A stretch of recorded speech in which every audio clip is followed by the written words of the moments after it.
За та бүхэндээ 2026 оны 1 сарын 15-ны гэгээ өдрийн мэндийг хүргэе. Өнөөдөр Бархас бай гараг маань хөшөөж байгаа бүрв гараг байна. Тэгээд өдрийн ээлтэн өнгө маань улбаш өнгө гэдэг байгаа. За өнөөдөр болохоор маш онцгой айгуу гоё энергиудтэй ийм өдөр болж байна. Энд харж байгаа ачлан болтой ийм том гурвал үүссэн байна.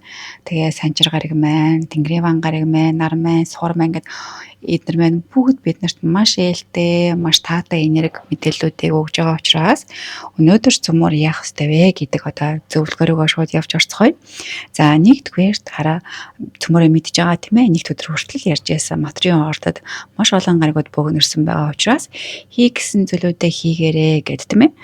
Тэгэхээр цөмөрөө хийх гэж байгаа зүйлүүдээ тийм айгуу тооцоотойгоор айгуу бодлоготойгоор хийх хэрэгтэй.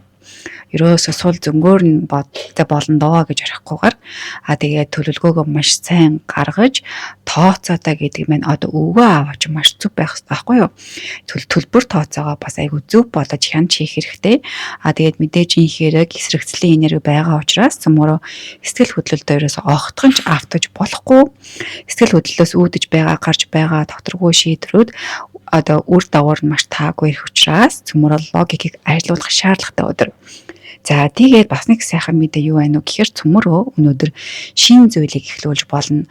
Өшөө дээрээс нь өөрийнхөө байсан брендийг шинжлэх, илүү сайжруулах, өөрийнхөө дүр төрхийг илүү их сонин хачин байлаар бас ил гаргаж ирж болох үстэй тэр нь баг ингээд ээлтэй байх үс ийм гайхалтай энергитэй өдөр байгаа. За ингээд ташрамд нь анхаарах ёстой жилтэнгүүд маань морь болон хонжилтэнгүүд тэгээд цөмөрөө идэрхтэнгээсээ юуг илүү анхаарах ёстой гэвэл хацар болон нүдээ илүү их анхаарвал зүгээр байгаа. За ингээд цөмөрөө өнөөдөр бүх талаараа маш хичээх юм бол маш үр дүнтэй амьдрах боломжтой ийм өдөр байгаа шүү.